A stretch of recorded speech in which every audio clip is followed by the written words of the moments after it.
Bonjour et bienvenue dans ce nouvel épisode de mon podcast IMO, votre rendez-vous avec l'immobilier. Je suis Ariane Artignan, fondatrice de MySuite IMO.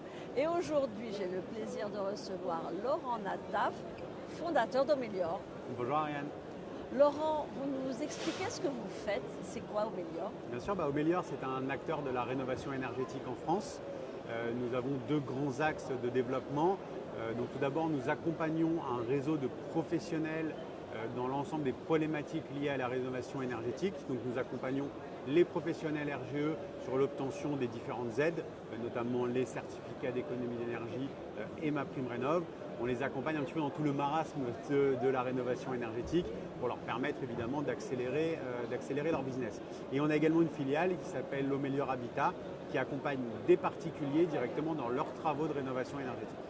Bon, et dites-moi, vous y voyez clair en ce moment sur ce qui se passe, ce qui va se passer, les mesures d'aide pour les particuliers? On est tous un peu perdus, non? Alors on n'y voit pas clair, et malheureusement on n'y voit pas clair depuis de nombreuses années.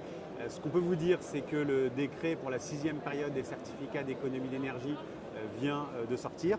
Donc il y a une augmentation de l'obligation faite aux entreprises énergétiques françaises de sourcer justement ce type de certificat, ce qui veut dire automatiquement plus de travaux, mais malheureusement pas assez encore de fiches d'intervention pour obtenir ces aides. Et puis sur MaPrimeRénov', on connaît tous un petit peu l'état actuel du budget 2026 qui n'est pas encore voté, qui est en discussion assez houleuse à l'Assemblée, et les problématiques qu'a vécu MaPrimeRénov' et l'ANA en 2025. Donc, avec la fermeture du guichet, la réouverture, la baisse des budgets.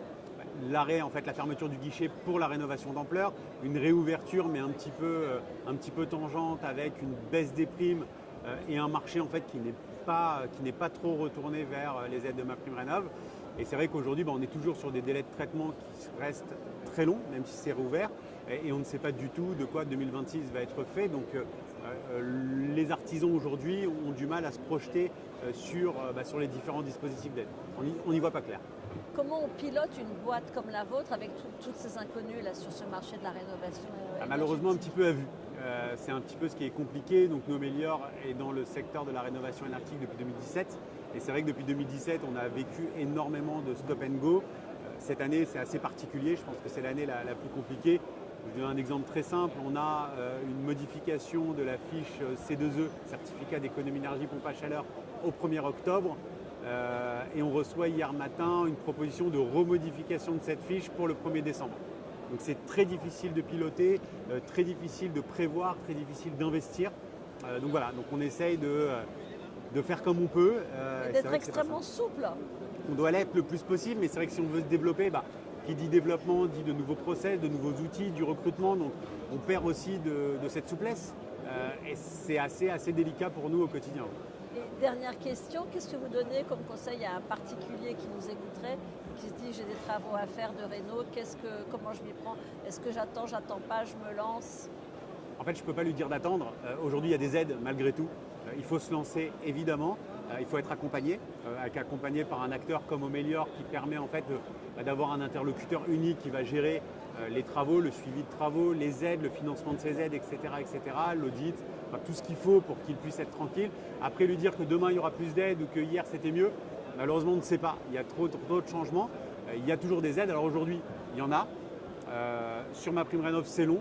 Sur les certificats d'économie d'énergie, là on est plus sur du monogeste. Mais il y en a. Donc à partir du moment où il y en a, moi je pars du principe qu'il faut en profiter. Peut-être que demain ça sera mieux, peut-être que ça sera moins bien. En attendant, il faut y aller, évidemment, puisque en fait, si on ne fait pas de travaux, on consomme, on surconsomme, on a un confort qui est moins bon. Donc oui, il faut y aller. Oui, il y a des aides qui restent très intéressantes.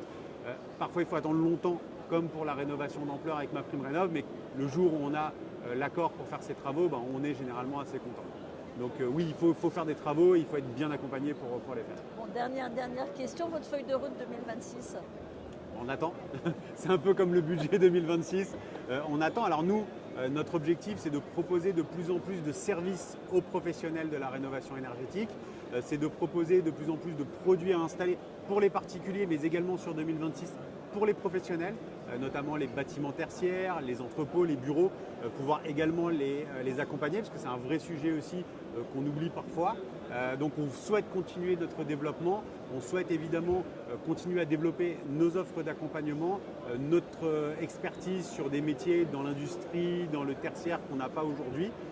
Et ce qu'on demande pour pouvoir en fait nous aider à atteindre ces objectifs, c'est avoir en fait nous clairement une feuille de route claire sur les aides auxquelles on aura le droit en 2026 et si on peut se permettre de rêver sur 2026, 2027 et 2028, qu'on ait en fait une sorte de plan sur au moins 3 ans qui nous permettent d'investir sereinement sur notre avenir. Bon, le message il est clair. Merci beaucoup Laurent Nataf, fondateur d'Omelior. Merci Ariane. Quant à moi, je vous dis à très vite pour un nouvel épisode de mon podcast IMO, à écouter tous les jours sur MySuite IMO et sur toutes les plateformes. Alors surtout, vous likez, vous commentez, vous nous posez des questions.